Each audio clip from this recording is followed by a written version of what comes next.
In today's segment, I'll be discussing about Brownian movement, charge on colloidal particles and electrophoresis of surface chemistry chapter.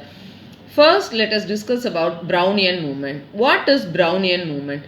Brownian movement is nothing but the zigzag motion of the colloidal particles. How this zigzag motion occurs? Let us discuss. When colloidal solutions, when they are viewed under a powerful ultra microscope, the colloidal particles appear to be in a state of continuous zigzag motion. This appears to be in a continuous zigzag motion all over the field of view. This was first observed by Robert Brown. He was a botanist, and this zigzag motion which he found is known as Brownian movement. And this motion is independent of the nature of the colloidal particles but depends on the size of the particles and the viscosity. Smaller the size and lesser the viscosity, faster is the motion.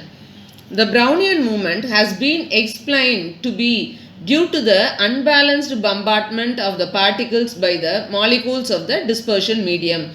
The Brownian movement has a stirring effect which does not permit the particles to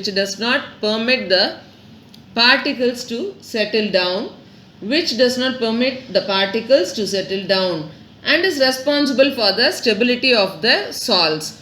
Let us see why this particles does not settle down. This was answered by the next property, which is nothing but charge on the colloidal particles. The colloidal particles always carry a charge. It may be positive or negative. That's why in Brownian movement we learned that it produces a stirring effect. Same charges means it will repel. So colloidal particles are found to be charged, and it may be positively charged salt or negatively charged salts.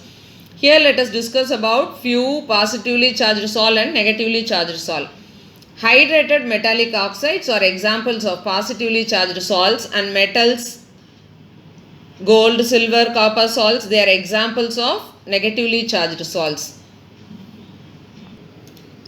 Basic dyestuffs, example methylene blue salt, they are examples of positively charged colloid. Metallic sulfides, they are examples of negatively charged colloids. Where we have learned this metallic sulfides? In lyophobic colloid. Hemoglobin is an example of positively charged salt. Acid dyestuffs, example of negatively charged salt.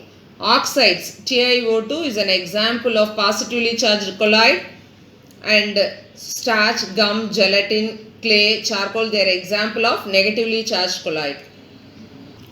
What is the reason for the charge on the colloidal particles?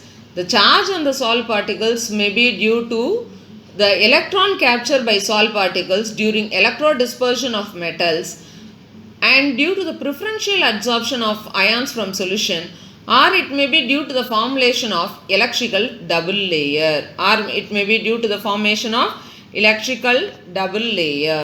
Now let us discuss about electrophoresis experiment. What is the use of this experiment? We say that colloidal particles are found to be charged. The charge on colloidal particles is confirmed by this electrophoresis experiment. What happens in this electrophoresis experiment? When electric potential is applied across two platinum electrodes dipping in a colloidal solution, the colloidal particles, they will move towards one or the other electrode.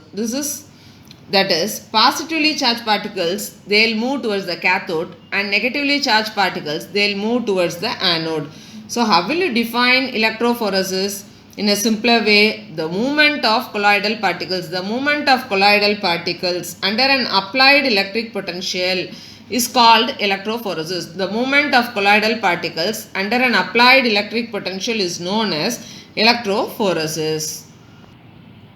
During electrophoresis, if somehow the movement of the colloidal particles is prevented by suitable means, it is observed that the dispersion medium it begins to move in an electric field, and this is termed as electroosmosis. So we have learned two terms, one is electrophoresis and the other one is electroosmosis. What is electrophoresis? That is the movement of colloidal particles under the influence of an applied electric potential, that is known as electrophoresis. Then what is electroosmosis? If somehow the movement of colloidal particles is stopped, then the dispersion medium, it starts to move in an electric field, and that is termed as electroosmosis.